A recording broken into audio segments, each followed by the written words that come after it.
بھائی اب کسی کے ذہن میں کوئی سوال ہو تو کر لیں, اجازت سے سوال کریں, ایک بار میں ایک سوال کریں جس سے سب کچھ آنا. ہاں بتائیے. کیا شیعوں کی مسجد میں انفرادی نماز پڑھ سکتا ہے؟ ان کا سوال یہ ہے کیا شیعوں کی مسجد میں انفرادی نماز پڑھ سکتا ہے؟ بالکل پڑھ سکتا ہے بھائی. مسجد اللہ کے گھر ہیں, قرآن میں اللہ نے ذکر کیا اس بات کا, ان میں اللہ کا نام لیا جاتا ہے, بالکل پڑھ سکتے ہیں. آپ کیا پوچھیں؟ میرا سوال یہ ہے کہ اگر ہم آل رسول یا اہل بیت سے محبت نہیں کرتے, کیا ہم گنہگار ہیں؟ اور اگر ہم محبت بھی کرتے ہیں تو کیا ہم شیعہ ہیں؟ ان کا سوال بہت اچھا ہے بھائی. ان کا سوال یہ ہے کہ کیا ہم اہل بیت سے محبت نہ کریں تو گنہگار ہوں گے, اور اگر محبت کرتے ہیں تو کیا شیعہ ہوں گے؟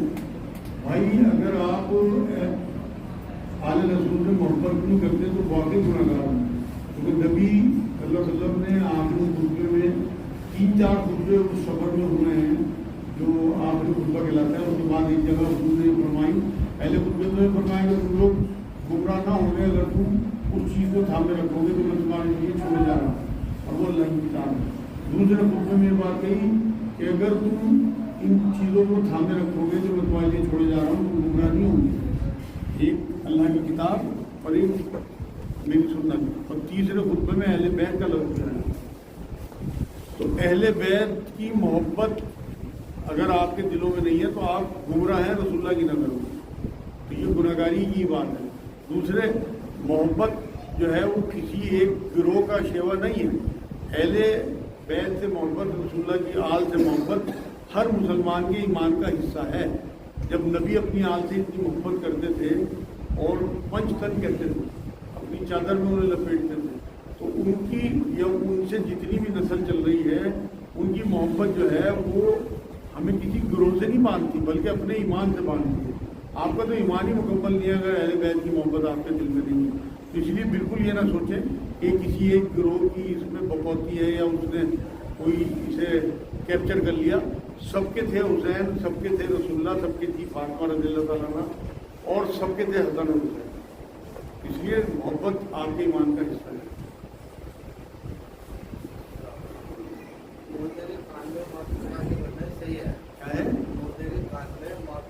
ان کا سوال یہ ہے مردے کان میں معافی تلافی کرنا کیا ٹھیک ہے؟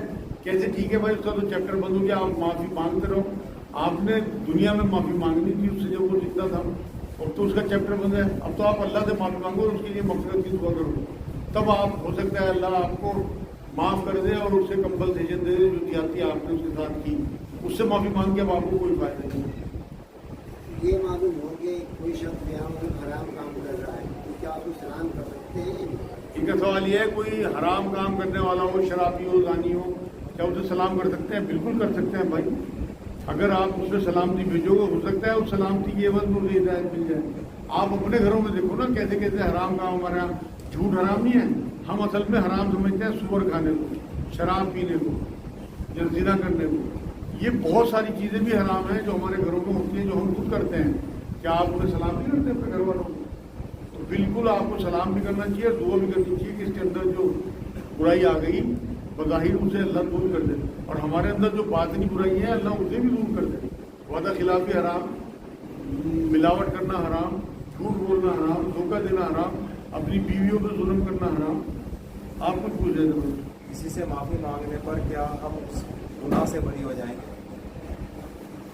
اسے معافی مانگنے پر یعنی کسی کی غلطی ہم نے کی ہاں, اور ہم نے اس سے معافی مانگی تو کیا ہم اس گناہ سے بری ہو جائیں گے؟ ان کا سوال یہ ہے معافی مانگنے سے کیا ہم نے جو حق تلفی کی وہ پوری ہو جائے گی؟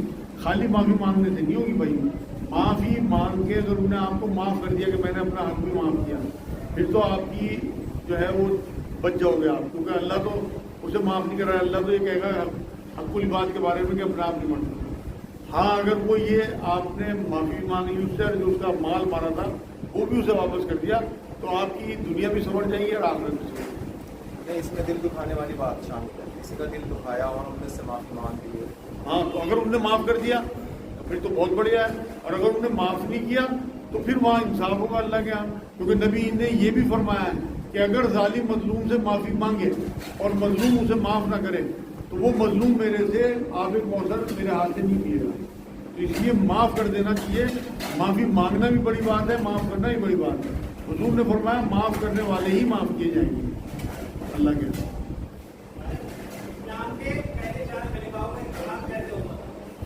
ان کا سوال یہ ہے اسلام کے پہلے 4 خلیفاؤں کا انتخاب کیسے ہوا تھا؟ بھائی حضرت ابوبکر صدیق رضی اللہ تعالیٰ عنہ کو تو نامینیٹ کر کے گئے تھے رسول اللہ صلی اللہ علیہ وسلم، اور اس کے بعد جو بھی انتخاب ہوا ہے وہ ووٹنگ سے ہوا ہے کہ شورا بٹھائی گئی، حضرت عمر رضی اللہ تعالیٰ عنہ جو ہے ان کو چنا گیا، اس کے بعد جب ان کی انتقال کا وقت آیا تو عبداللہ بن عمر رضی اللہ تعالیٰ عنہ کو کہا کہ اب انہیں خلیفہ بنا دیا جائے، تو حضرت عمر نے منع کر دیا کہ کسی بھی قیمت سے یہ نہیں ہو سکتا کہ نسب چلے، بلکہ جو انتخاب ہوگا کمیٹی جو منتخب کرے گی وہ پھر خلیفہ بنے گا، اس حساب سے پھر حضرت عثمان بنے، پھر حضرت علی بنے۔ تو پہلے نامینیٹ کیے گئے رسول اللہ، اور رسول اللہ اپنی طرف سے کچھ نہیں کہتے تھے بلکہ اللہ کی طرف سے جو انہیں وحی آتی تھی وہ کہتے تھے، اس کے بعد پھر اپنا انتخاب اس طرح سے ہوا۔ ایک کر کے سوال ان کا سوال یہ ہے حضرت علی کو خلیفہ کیوں نہیں بنایا گیا؟ حضرت ابوبکر صدیق کو پہلے کیوں بنایا گیا؟ میں بتا دوں نا کہ نامینیٹ کر گئے تھے رسول اللہ کی طرف سے اشارہ رسول اللہ کو ہوا کہ ابوبکر صدیق پہلے خلیفہ ہوں گے، تو اللہ کے نمائندے ہوتے ہیں جتنے بھی رسول ہوتے ہیں وہ اللہ کی خلاف ورزی تھوڑی کر سکتے تھے، اپنے داماد یا رشتہ داری یا میرے قریبی کوئی صحابی ہو انہیں میں خلیفہ بنا جاؤں، بلکہ اللہ کا جو حکم تھا وہ رسول اللہ نے کیا۔ آپ یزید کا نامینیشن کس نے کیا تھا؟ ان کا سوال یہ ہے یزید کا نامینیشن کس نے کیا تھا؟ وہ ان کے والد تھے حضرت معاویہ رضی اللہ تعالیٰ عنہ، انہوں نے کیا تھا بھائی، اپنے اولاد کی محبت میں حضرت معاویہ نے ان کا نامینیشن کیا، اور جو کام حضرت عمر نے نہیں کیا تھا وہ انہوں نے کیا۔ آپ بتاؤ۔ اگر لڑکا سنی ہو اور لڑکی شیعہ ہو تو نکاح ہو سکتا ہے؟ ان کا سوال یہ ہے کہ جب لڑکا سنی ہو اور لڑکی شیعہ ہو نکاح ہو سکتا ہے؟ بالکل ہو سکتا ہے بھائی، ہمارے کلمہ شریف بھائی ہیں، کچھ علمی اختلافات ہیں، ان میں یہ آخرت میں طے ہوگا کہ کون کتنا صحیح تھا کون کتنا غلط تھا۔ اب انہیں آپ یہ دیکھو، قرآن تو جنہیں کافر کہہ رہا اہل کتاب کو، ان کی عورتوں سے نکاح جائز کہہ رہا، تو یہ تو ہمارے کلمہ شریف بھائی ہیں، تو پھر بالکل نکاح ہو سکتا ہے۔ خاص طور پر طلاق ہو جائے تو کس شریعت کس کی شکل مانی جائے گی؟ ان کا سوال یہ طلاق ہو جائے تو بھائی مرد کی شریعت مانی جائے گی، اگر مرد سنی ہے تو سنی حساب سے ہوگا۔ صاحب نے سوال پوچھا تھا کہ ان کی اہلیہ بہت شدید بیمار ہیں اور ان کی پاؤں میں بہت درد ہے، تو کیا ان کی پاؤں دبا سکتے ہیں، پیر وغیرہ دبا سکتے ہیں شوہر؟ ان کا سوال یہ ہے کہ اگر شوہر بیوی کے پیر دبائے تو کیا جائز ہے؟ بالکل جائز ہے میرے بھائی، میں کیمرے پہ کہہ رہا کہ میں اپنی بیوی کے پیر دباتا ہوں، وہ میرے پیر دباتی ہے، وہ زیادہ دباتی ہے، مطلب وہ 70-80% دباتی ہے تو 20-30% میں بھی دباتا ہوں، یہ تو ان کا حق ہے بھائی، وہ اتنی خدمت ہماری کر رہے ہیں اور ہم پلٹ کے اس کا جواب نہ دیں۔ احسان کا بدلہ احسان ہے، قرآن کیا ہے، بالکل یہ نبی کی سنت ہے، اپنی بیویوں کی خدمت محبت، ان کی دلجوئی کرنا، ان کے لاڈ کرنا، مطلب اظہار کرنا لاڈ کرنا۔ نبی گھر میں گھسے، عائشہ ذرا پانی لاؤ، عائشہ پانی لائی، اسے پیو، عائشہ تھوڑا سا میرے لیے بچا دینا۔ عائشہ نے جس جگہ ہونٹ لگا کے پیالے میں پانی پیا، حضور نے وہیں ہونٹ لگا کے عائشہ کو دکھا کے یہ ایکسپریشن تھے، تو ضرور اپنی بیویوں کو دن میں 2-4 بار آئی لو یو کہا کرو، ان کا دل بڑا ہو جائے کہ میرا میاں صرف میرے لیے ہے۔ یہ میں وہ بات بتا رہا آپ کو جو نبی کی سنتوں میں ہے۔ ہمیں تو عجیب سا لگتا ہے جس معاشرے میں رہ رہے ہیں، ذرا سی دینداری آئی تو چہرہ سرخ ہو جاتا ہے، ایسے چہرے کے ساتھ گھر میں گھسیں گے تمتماتا ہوا، اور گھر والے بھی سہم جائیں گے کہ فرعون آ گیا، پتہ نہیں کیا کہتا تھا۔ رسول اللہ صلی اللہ علیہ وسلم جب گھر میں گھستے تھے تو کوئی سر بجاتی تھی، کوئی دوڑ کے پانی لاتی تھی، یہ تھی محبت۔ آپ کچھ کہتے ہیں؟ ایک بہن کا سوال ہے کہ 3 چھوٹے چھوٹے بچے ہیں تو کیا یہ صرف نماز فرض پڑھ سکتی ہے خالی؟ ان کا سوال یہ 3 چھوٹے چھوٹے بچے ہیں کسی عورت کے، وہ یہ پوچھ رہے ہیں کیا صرف فرض نماز ادا کر دیں کام ہو جائے گا؟ بالکل ہو جائے گا، اس میں صرف اتنا اضافہ کر لیں آپ کہ فجر کی سنتیں ضرور پڑھ لیا کریں اور عشاء کے وطر ضرور پڑھ لیا کریں، چاہے ایک ہی پڑھ دیں، حضور نے ایک وطر بھی پڑھا ہے، اور زیادہ اس میں تحقیق میں نہ پڑھیں، انشاءاللہ آپ کی نماز ہو جائے گی۔ بچے بڑے ہو جائیں گے تو آپ پوری نماز پڑھیں، سنت موقع کم سے کم ضرور پڑھیں۔ آپ کچھ پوچھ رہے ہیں؟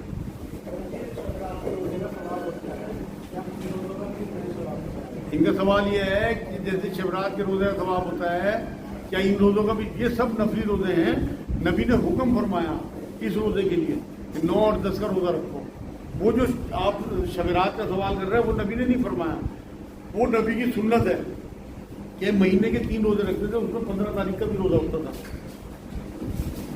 تو یہ جو 15 شوال کا روزہ رکھا جاتا ہے، وہی 15 شعبان کا شب رات کا، وہ نبی اکرم صلی اللہ علیہ وسلم سے ویسے ثابت ہے ہر مہینے کے روزوں میں۔ حضور نے شب رات کا روزہ نہیں فرمایا، لیکن یہ جو روزہ ہے کل کا اور پرسوں کا، یہ حضور حکم دے گئے تو جس میں ہمت ہو ضرور رکھے، ہے نفلی روزہ، کوئی نہیں رکھے گا تو کوئی گناہ نہیں ہے۔ اس میں 2 روزے رکھنے ضروری ہیں یا ایک سے بھی کام چل جائے گا؟ نبی نے، ان کا سوال یہ ہے 2 روزے رکھنے ضرور ہیں عاشورہ کے، یا ایک سے بھی کام ہو جائے گا؟ بھائی نبی نے 2 کا حکم دیا تو میرے نزدیک تو 2 ضروری ہیں۔ ہاں جی، جیسے ابھی آپ نے فرمایا حدیث کے حوالے سے آپ نے فرمایا کہ اگر کوئی انسان کا شکر ادا کرتا ہے اللہ کا شکر ادا کرتا ہے تو شکر کو دکھائیں، شکر کو واضح سے شکر اس کے اوپر کیا مراد ہے؟ شکریہ۔ ان کا سوال یہ ہے کہ جو بندوں کا شکر ادا نہیں کرتا وہ اللہ کا بھی شکر ادا نہیں کرتا۔ اسے تھوڑا سا میں وضاحت سے بتا دوں۔ اصل میں جو لوگ آپ کے اوپر احسان کرتے ہیں ان کا شکریہ ادا کرنا، اسے ایکسپریس کرنا، اندر تو تھینک فل ہونا ہی چاہیے ان کے لیے، جس سے آپ ان کا ادب احترام کرو کہ آپ کے دل میں بھی ان کے لیے یہ ہو کہ انہوں نے میرے ساتھ احسان کیا ہے، لیکن ظاہر بھی کرنا۔ جیسے آپ سب سے زیادہ ہمارے اوپر جو سب سے زیادہ احسان ہے نا وہ رسول اللہ کے ہیں، اور رسول اللہ کے بعد ہمارے ماں باپ کے ہیں، تو ضرور اپنی ماؤں کو چوما کرو، ان کے پیر دبایا کرو، ان کے پیر چوما کرو، تو یہ شکر ادا کرنا ہوا۔ اور اسی طرح اپنے باپ کی چھاتی سے لگا کرو جس نے اپنے پسینے بہا بہا کے آپ کو یہاں تک پہنچا دیا، آپ کی تربیت کی۔ اسی طرح اس کے بعد آپ کے تمام رشتے دار، آپ کے جو ملازمین ہیں جن کی وجہ سے آپ کو عزتیں مل رہی ہیں، آپ کے کام چل رہے ہیں، ان کے سب کے شکریہ ادا کریں۔ یہ نہیں شکریہ ادا ہے کہ آپ کو کسی نے مان لو 500 کا نوٹ دے دیا ہے، کوئی انعام دے دیا، آپ اس کا شکریہ ادا، بلکہ جو تھینک فل ہونا چاہیے۔ یہاں دیکھو جتنے بھی مومن ہیں نا دنیا میں، آپ کو سب سے بڑی پہچان بتا رہا میں، ان کے اوپر ذرا سا بھی کوئی احسان کرے گا نا تو اسے بہت بڑا چڑھا کے محسوس کریں گے۔ یہ مومن کی پہچان ہے، یہ رسول اللہ صلی اللہ علیہ وسلم کی پہچان بتا رہا میں آپ کو، کہ حضور کا یہ طریقہ تھا کہ ان کو کوئی ذرا سا احسان کر دے بہت زیادہ محسوس کرتے تھے۔ اور جو مومن ہوگا وہ کسی پہ احسان کرے گا تو اسے یہ محسوس ہی نہیں ہوگا کہ میں نے احسان کیا، کوئی سمجھے گا اس کا حق تھا۔ یہ بھی ایمان کی صفت ہے۔ اور جو منافق ہوگا وہ ذرا سا کسی کے ساتھ کچھ کر دے گا تو اسے گھرتا پھرے گا، بڑا چڑھا کے بتائے گا، اور اس کے ساتھ کوئی کچھ کر دے گا اسے بھلا دے گا۔ یہ منافقت کی پہچان ہے۔ تو اس لیے احسان ماننا کرو، ایکسپریس کیا کرو، اپنی ماں کو بھی آئی لو یو کہا کرو، اپنے باپ کو بھی آئی لو یو کہا کرو دن میں 2-3 بار۔ ان کے بہت احسان ہے، ماں کا خون چوس چوس کے آپ یہاں تک پہنچے، باپ کا پسینہ پی پی کے آپ یہاں تک پہنچے۔ بچے کو قرآن حفظ کرانا ہے تو اس کے لیے کیسے معمول بنائے دنیاوی تعلیم کے ساتھ؟ ان کا سوال یہ دنیاوی تعلیم کے ساتھ کس طرح قرآن کا حافظ بنائیں؟ بھائی میرے نزدیک تو طریقہ یہ ہے کہ شروع میں آپ اسے پرائمری تعلیم ضرور دلوا دیں، 3rd تک انگلش تعلیم، جس سے کہ اس کا ذہن تھوڑا سا براڈ ہو جائے۔ اس کے بعد اسے پھر اٹھا کے وہاں سے 1 سال کے لیے حفظ پہ لگا دیں، اور گھر میں ٹیوشن اس کا رکھیں آدھے 1 گھنٹے کا انگریزی تعلیم کا بھی، جس سے اس کا سال خراب نہ ہو۔ اس کے بعد 1 سال آگے کر کے اسے 5th کلاس میں داخل کر دیں، حفظ بھی ہو گیا، دنیاوی تعلیم بھی ہو گئی۔ آپ کچھ پوچھ رہے تھے؟